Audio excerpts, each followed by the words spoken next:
Thank you. I hope you enjoyed those clips. For those of you who don't know about Twitter, it is probably best that I just explain it briefly before I go any further.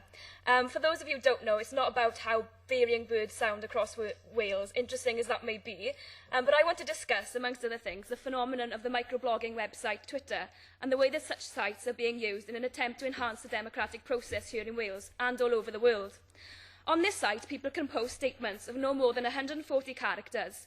I will discuss how such technology is being used, whether the ways in which they are used are revolutionary in nature, whether they enhance political debate and play a key role in changing the way we campaign forever. It's important to note that the political climate we live in is unprecedented.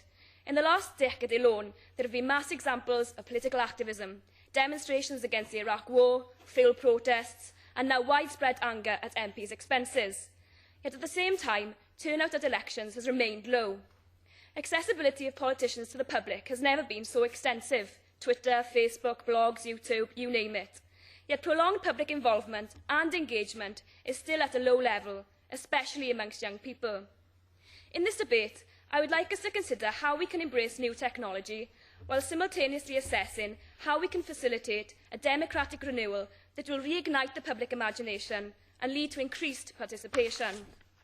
If we start from an international perspective, recent events in Iran have highlighted how empowering new technology can be. Tech-savvy Iranians turn to communicating via Twitter to make their views known when the Iranian government cracked down on traditional media after the country's disputed presidential elections. It was used to organise and to send pictures and messages to the outside world in real time as events unfolded. Sky News even had a Twitter correspondent. Its usage was powerful in conveying how such tools can overcome government attempts to censor its citizens.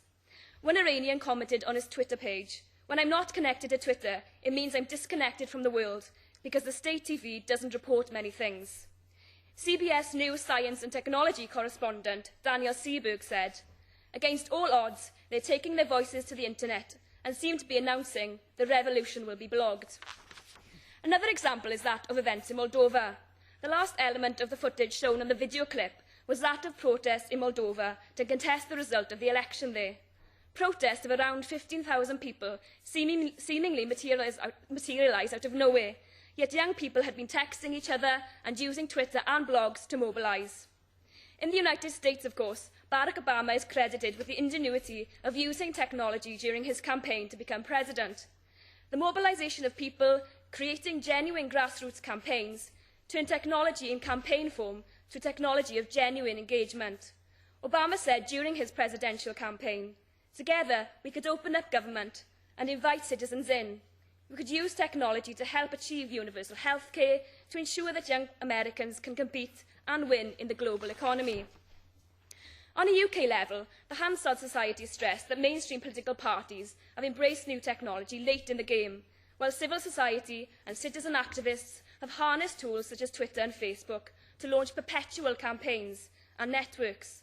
Now there are around 10% of MPs who regularly use Facebook, according to Hansard, who conducted research into MPs online. What is notable is that the most successful elected representatives were the ones that sustained their efforts, created opportunities for dialogue and updated the information posted on such sites regularly and in a variety of different ways, particularly ways that allowed other third parties to represent and redistribute digital content. While government departments are also realising the benefits of online engagement, believe it or not, the House of Lords has waded in by initiating the site Lords of the Blog, with the aim of engaging with the public and its role. It has initiated e-consultations and e-debates, but will this assist in creating a sense of democratic renewal, especially when the House of Lords itself is currently undemocratic in its make-up? A new study underway by Hansard again looks at how citizens engage with MPs and indicates that 70% would find it easier to get involved in politics via the internet. Surely now is the time for us to be debating challenging topics such as parliamentary reform, the concept of fixed-term parliaments, voting at 16, but doing so in a genuinely interesting way by combining the tried and tested ways of engagement but with that of new technology.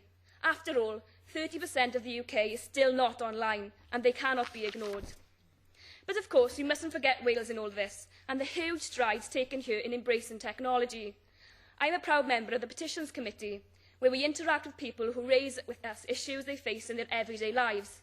Last year, an e-petition site was launched and an e-forum facility to encourage debate on petitions, ranging from a Welsh honours system to more facilities for young disabled people in their communities.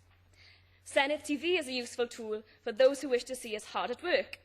More and more AMs are blogging and Facebooking and so forth.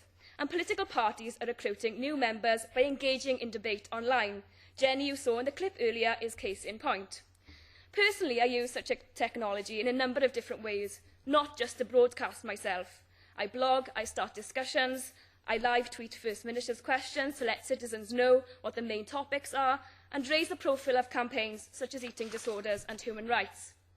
Yet, as an institution, I think we could be doing much more yet to bed in the use of technology and in creating the groundwork for democratic renewal, be it by initiating more e-consultations, initiating new policy development on Wikipedia as the public trust partnership advocate, online referenda, putting forward petitions via Twitter, and so forth. I mentioned previously the public anger over MPs' expenses and how this has eroded public faith in politics. So it's important to note an article by Andy Williamson from the LSE on the internet and transparency in public life. He mentions that the former Scottish Deputy First Minister said that there had been little controversy over MPs' expenses. He believed that this was down to the fact that the system was designed to be transparent by publishing them online every 3 months. Is this a clear example of where the internet becomes a powerful ally of democracy, where the Scottish Parliament has created a feeling of openness and accountability to the electorate? I believe that with our efforts in producing our own expenses online, we can play a key role in seeking to assist democratic renewal. On a wider level, it is vital to note how campaign organisations in Wales are embracing new technology.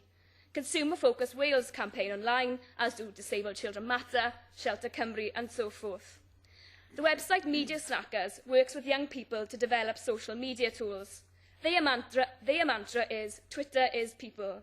It is used effectively for democratic purposes so that teachers can communicate with pupils to empower them to run school councils, and communities of people can be created on the site, cutting through the noise to discuss issues of real importance. One very recent example is that of the work of the All Wales Convention in engaging with the public regarding a referendum on a Parliament for Wales. They had a presence online, but from consultation I personally conducted on Facebook, opinions vary as to the effectiveness.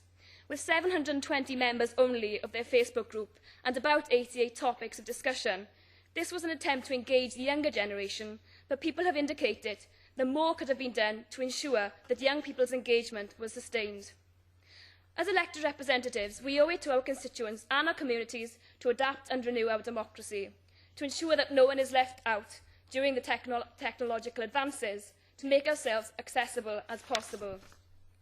One of the biggest single challenges we face, irrespective of party political persuasion, is to rekindle the imagination and to enthuse the citizens of this nation, so that participation in our democracy, from elections right through to the process of legislation, is widespread. The challenge has been set, and I hope we will rise to it. Diolch.